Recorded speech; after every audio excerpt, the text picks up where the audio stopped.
नमस्कार, कर्म भूमि टीवी पे आपका स्वागत है। मैं शिवांगी, मेरे साथ बने हैं जगदीश जी। तो मैं आपसे पूछती हूँ, क्या ये उचित है?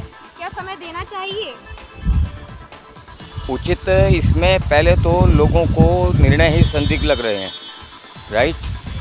जब लोग ये कह रहे हैं कि कागजों को उनके देखा ही नहीं गया, सवाल ये है कि जिस ज़मीन पर अतिक्रमण की बात की जा रही है और उस अतिक्रमण पे निर्माण के आदेश भी प्रशासन के द्वारा दिए हैं, राइट। और प्रशासन को ये कहा जा रहा है कि तोड़िए। पहले परमिशन भी प्रशासन ने दी, अब तोड़ने की जिम्मेवारी भी प्रशासन की। बहुत सीधी सी बात कहूँ, बुरा मत माने कोई, यानी कि चोरों का सरदार फैसला करेगा कि चोर कौन है। ये बहुत अजीब सी बात है, इसमें बहुत ज़्यादा त्रुटियां हैं। और दूसरी बात यह है कि प्रशासन पूरी तरह से फेलियर है, राइट। 1 साल पहले की याचिका थी, 2 महीने का टाइम था। अब 1 साल गुजरने के दौरान भी अगर कार्यवाहियाँ नहीं हो रही हैं या आरटीआई जो भी लग रही हैं उसमें कहा जा रहा है कि इस डिपार्टमेंट के इस बिल्डिंग के कागज़ नहीं है, उस बिल्डिंग के कागज़ नहीं है, तो प्रशासन तो पूरी तरह से फेलियर है। मैं ये कह रहा हूँ कि पूरे सिस्टम को चेक किया जाए। सवाल ये है कि अगर एक अधिकारी ने 50 साल पहले एक व्यक्ति को परमिशन दी कि बरामदे के ऊपर मकान बनाया जा सकता है, उसको न्याय के कटघरे में क्यों ना लाया जाए।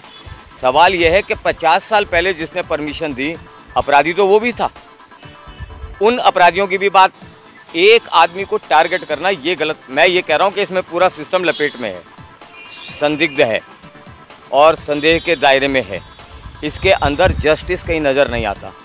जो भी काम हो रहा है, रोज़ रोज़ प्रशासन का जाना, लोगों से गुजारिश करना। सवाल यह है कि जब आप कह रहे हैं कि कोर्ट के ऑर्डर्स हैं, हेयर एंड नाउ तुरंत कार्रवाई होनी चाहिए। शहर को 2-2.5 साल से जो लटका दिया गया है, अव्यवस्थित कर दिया गया है, इतनी अराजकता फैला दी गई है, उस अराजकता को खत्म कैसे किया जाए? प्रशासनिक अराजकता के लिए जिम्मेवार है। चाहती हूँ कि अभी चर्चा में आया है कि 23 जून से कार्रवाई शुरू की जाएगी, तो ये 1 साल से हम इन सब चीज़ों को ऐसे ही देख रहे हैं। हमने कुछ मतलब इसमें बदलाव देखा नहीं है। अगर कोर्ट का फैसला आया है तो वो कहाँ है, वो क्यों नहीं लग रहा है यहाँ पे? इसमें सवाल ये है कि कोर्ट ने फैसला दे दिया।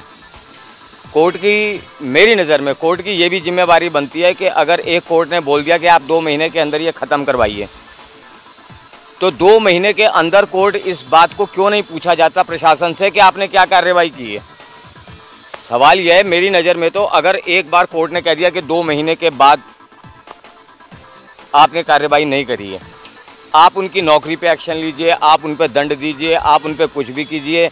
2 महीने के बाद कायदे से उस आदमी का अधिकार ज़्यादा बढ़ जाना चाहिए जिसकी बिल्डिंग आपने स्वयं नहीं तोड़ी है। मेरी नज़र में अब नहीं टूटनी चाहिए। आपके समय की सीमा का उल्लंघन हो चुका है।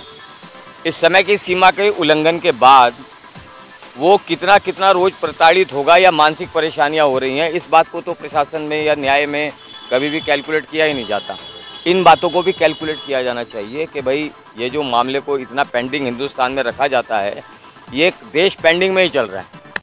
नमस्कार दोस्तों, कर्म भूमि टीवी में आपका स्वागत है। देश दुनिया की खबरें बताते क्या है, लेकिन अगर कोटद्वार की अगर बात करें तो अतिक्रमण पर डंडा चलने की बात हो रही है और जल्द ही डंडा चलने की बात हो रही है। कल की अगर बात करें, कल का दिन है। कल कह रहे हैं कि कल ये प्रशासन कह रहा है कि अपने जो अवैध कंस्ट्रक्शन है वो तोड़ दें और अगर नहीं तोड़ पाते तो कल सरकार कार्रवाई करेगी। जी नमस्कार, आपका स्वागत है। नमस्कार। क्या कार्यक्रम था? नहीं, आज तो हम लोगों ने खाली लोगों से जिन्होंने इनक्रोच किया उन लोगों से रिक्वेस्ट किया कि वो अतिक्रमण हटाने में सहयोग दें, और कल से हमारा कार्यक्रम चलेगा। इसकी पूरी तैयारी की जा चुकी है। 2 जेसीबी लगे, मजिस्ट्रेट तैनात हो चुके हैं, पुलिस बल भी तैयार है। कल हम चाहेंगे कि लोग बाग इससे पहले अपना 1 साल से लगभग हाई कोर्ट का आदेश है, लेकिन वो पालन नहीं हो पाया। पहले हाई कोर्ट ने कहा था कि 2 महीने का टाइम के अंदर सब चीज़ें क्लियर करके बताएं और अतिक्रमण तोड़ के बताएं, लेकिन 1 साल बीत गया और 1 साल बाद ये अचानक क्या हुआ है? बीच में 1 साल के ड्यूरेशन में कोविड वाला इश्यूज़ आया और कुछ कई इश्यूज़ आए थे, उसकी वजह से ये डिले हुआ था। इस पर अब ये कार्रवाई की जा रही है। तो जिस तरीके से अतिक्रमणकारियों ने अतिक्रमण करा, कई सारे अतिक्रमणकारियों ने फ्री होल्ड करा ली ज़मीनें। जो फुटपाथ थे, सरकारी सड़क थी जिसमें चलना था, उसको भी फ्री होल्ड करा दिया। ऐसे में आप फ्री होल्ड वाला भी तोड़ रहे हैं या अभी सिर्फ उनको छोड़ दिया? फ्री होल्ड के लिए जिलाधिकारी महोदय को उचित निर्देश के लिए भेजा गया है। तो फ्री होल्ड जिन अधिकारियों ने यहाँ से संस्तुति करके पौड़ी भेजा डीएम के पास, क्या उनके खिलाफ कार्रवाई होगी जिन्होंने सरकारी जमीन को फ्री होल्ड करवाया? तो देखना पड़ेगा क्या है उस समय, क्या सीन था उस समय, किस तरह से फ्री होल्ड करवाए लोगों ने। इस अतिक्रमण में क्या फ्री होल्ड वालों को सिर्फ अलग रखा गया है सर? इस समय हम फ्री होल्ड वालों को शायद नहीं टच कर रहे हैं। चलिए, लगभग कितने अतिक्रमणकारियों को माने कि इनके ऊपर डंडा चलने वाला है आज? करीबन 45 या 46 के अबाउट।